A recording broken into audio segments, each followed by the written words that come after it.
प्रेरणादायक और मनोरंजक कहानियों की कड़ी में सुनते हैं आज की कहानी। एक आदमी अपने बेटे के साथ में रहता था। एक बार उनके घर पुलिस आई और उसके बेटे पर हथियार चुराने के आरोप में उसे पकड़ ले गई। उसे जेल में बंद कर दिया। बूढ़ा आदमी बड़ा परेशान कि उसके बेटे को पुलिस ले गई। उसके पास उसे छुड़ाने के लिए पैसे भी नहीं थे। वह आदमी हर साल अपने खेत में आलू बोया करता था। आलू की अच्छी पैदावार उसे अच्छी आमदनी देती थी और साल भर का खर्चा निकल आता था। खेत का काम अकेले उस बूढ़े पिता के बस का नहीं था। वह अपने बेटे को याद करने लगा जो अभी भी जेल में था।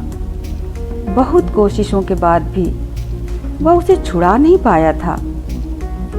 एक दिन उसने अपने बेटे को पत्र लिखा।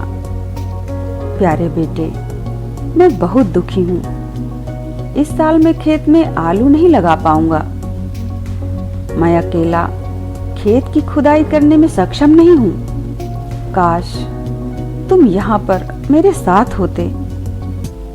कुछ दिनों के बाद बूढ़े आदमी को एक टेलीग्राम मिला जो उसके बेटे ने भेजा था।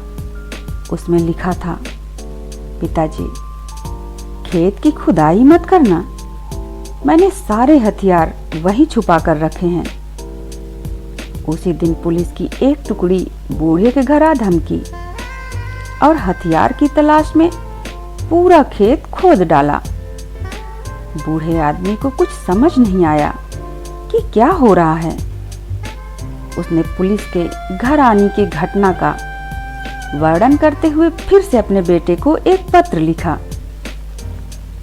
कुछ दिनों बाद बेटे का उत्तर आया, पिताजी, अब आप आलू लगा सकते हैं क्योंकि खेत की खुदाई तो हो ही गई है।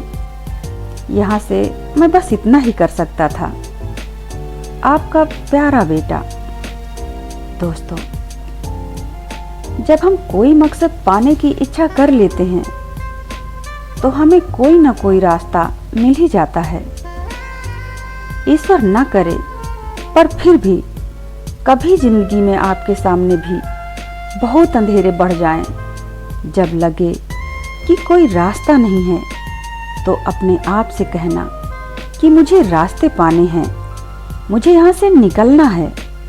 और आप देखेंगे कि आश्चर्यजनक रूप से आपके सामने कोई न कोई रास्ता खुल जाएगा। पर सवाल यह है कि आप रास्ता खोजने का प्रयास पूरे दिल से करते हो या नहीं। अगर पूरे दिल से करते हो तो कायनात तुम्हें वो रास्ता ढूंढने में मदद करती ही करती है। धन्यवाद।